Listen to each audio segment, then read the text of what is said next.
Magandang gabi po sa inyong lahat. Bago tayo magsimula, hayaan ninyo muna akong magpasalamat mula sa kaibuturan ng aking puso. Napakasarap pong marinig at mabasa ang inyong mga komento at malaman na gabi-gabi may nakikinig at natutulog kasama ng ating mga kwento dito sa ating YouTube channel. Totoo po, malaking bagay sa akin ang inyong suporta at pagmamahal. At ito ang nagsisilbing inspirasyon ko upang patuloy na magbahagi ng mga kwentong magpapagaan ng inyong gabi. Kaya maraming salamat po. Ngayong gabi, hayaan ninyo akong dalhin kayo sa isang kwento ng sakripisyo, pagod, pawis, at higit sa lahat, pagmamahal. Isang kwento ng isang ama, isang tsuper na araw-araw lumalaban sa kalsada para lang may maibigay sa kanyang pamilya. Ang kwento natin ngayong gabi ay pinamagatang Pasada para sa Pamilya.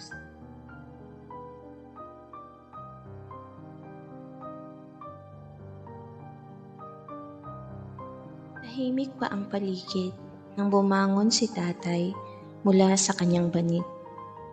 3:00 pa lang ng madaling araw, pero gising na siya. Habang mahimbing pang natutulog ang kanyang asawa at mga anak, dahan-dahan siyang naghanda. Kumuha ng isang tasa ng kape, mapait at manipis, pero sapat na para magbigay ng init at lakas sa malamig na umaga. Habang iniinom ito, nakatingin siya sa kanyang mga anak na mahimbing ang tulog, at sa kanyang isipan, paulit-ulit na pumapasok ang dasal na sana'y maging magaan ang biyahe ngayong araw.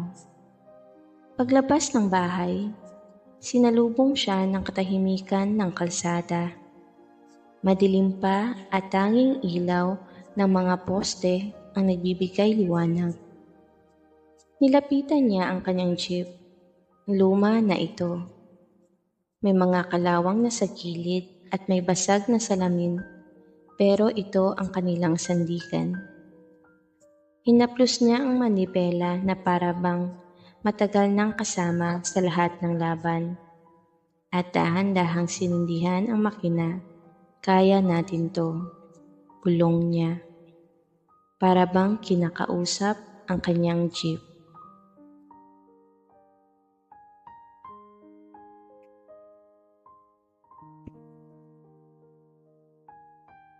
Pagsapit ng 4:00, nagsimula na siyang bumiyahe. Sa unahan ng jeep, nakasabit ang rosaryo na palaging gumagalaw sa bawat kimbot ng sasakyan. Unti-unti nang nagigising ang lungsod.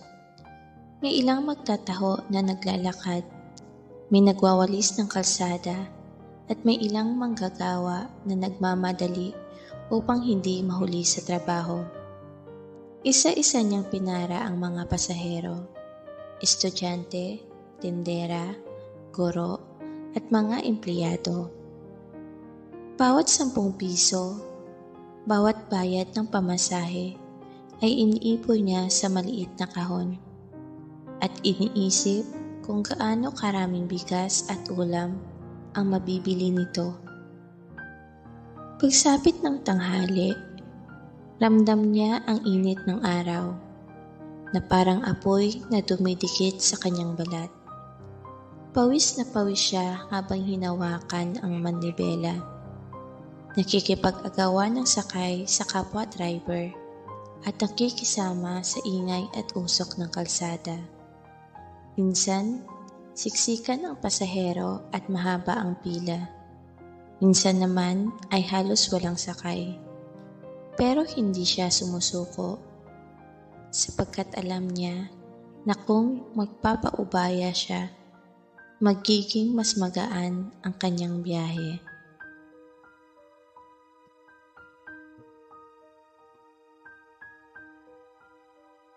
Pagsapit ng hapon, habang unti-unting kumukupas ang araw, mas ramdam na niya ang pagod. Sumasakit na ang kanyang likod sa matagal na pag-upo at tila mabigat na ang kanyang mga braso sa kakahawak sa manibela. Pero kahit nanghihina ang kanyang katawan, ang kanyang isipan ay laging malakas sapagkat iniisip niya ang mga batang naghihintay sa kanya sa bahay. Iniisip niya ang kanilang ngiti, ang kanilang tawa at ang yakap na nagbabalik ng lahat ng kanyang lakas. Pagdating ng gabi, huminto na siya sa terminal. Binilang niya ang kanyang kinita. Sapat lamang para sa 1 kilong bigas, kaunting gulay at 1 latang sardinas.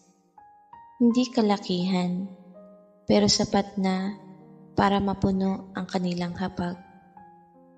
Pinatay na niya ang makina ng jeep at saglit na nagdasal ng pasasalamat sapagkat kahit papaano ligtas siyang nakapagbiyahe at may naiuwi sa pamilya. Pagka-uwi sa bahay, sasalubungin siya ng mga bata. "Tay!" Sabay-sabay silang tatakbo at yayakap sa kanya. Ang pagod sa kanyang katawan ay biglang naglalaho. Habang kumakain sila ng simpleng hapunan, ramdam niya ang kaligayahan. Hindi man marangya ang kanilang buhay, puno naman ng pagmamahal ang kanilang tahanan. At bago matulog, tulad ng nakagawian, magsasalita si tatay. "Mga anak," malumanay niyang wika, "huwag ninyong kakalimutan na ang bawat pagkain sa mesa ay galing sa pawis at sakripisyo. Hindi madaling kitain ang pera, pero kapag ito'y para sa pamilya, nagiging magaan ang lahat. Kaya mag-aral kayo ng mabuti at matutong magpasalamat para balang araw, hindi na ninyo maranasan ang lahat ng hirap na ito." Tahimik na nakinig ang mga bata. Ang bunso, nakapikit na, ngunit nakangiti pa rin. Ang panganay, mahigit na yumakap kay tatay at bulong, "Tay, balang araw, ako naman ang magtatrabaho para sa inyo." Ngumiti si tatay. Pinatay niya ang lampara at sabay-sabay silang natulog. Sa gabing iyon, dala ng pamilya ang isang mahalagang aral na ang bawat pasada ay hindi lamang biyahe, kundi kwento ng pagmamahal at pag-asa.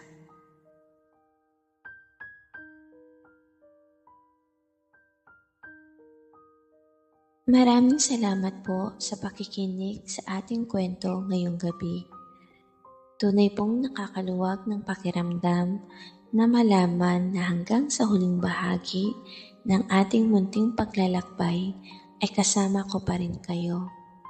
At sana po nakapagbigay ito ng inspirasyon at paalaala na ang bawat sakripisyo ng ating mga magulang ay puno ng pagmamahal at malasakit. Ang ating kwento ngayong gabi, Pasada para sa Pamilya, ay nagpapaalala na kahit gaano kahirap kitain ang pera, kapag ito'y para sa pamilya, nagiging magaan ang lahat. Naway, bago ninyo ipikit ang inyong mga mata, baunin ninyo ang aral na ang simpleng pasasalamat, ang pag-aaral ng mabuti, at ang pagmamahal pabalik sa ating mga magulang ay sapat na upang masuklian ang kanilang pawis at pagod. Kaya ipikit na ninyo ang inyong mga mata Damhin ang katahimikan ng gabi at hayaang ang inyong mga pangarap ay maging mas maliwanag sa darating na bukas. Muli, maraming salamat po. Magandang gabi at mahimbing na pagtulog sa inyong lahat.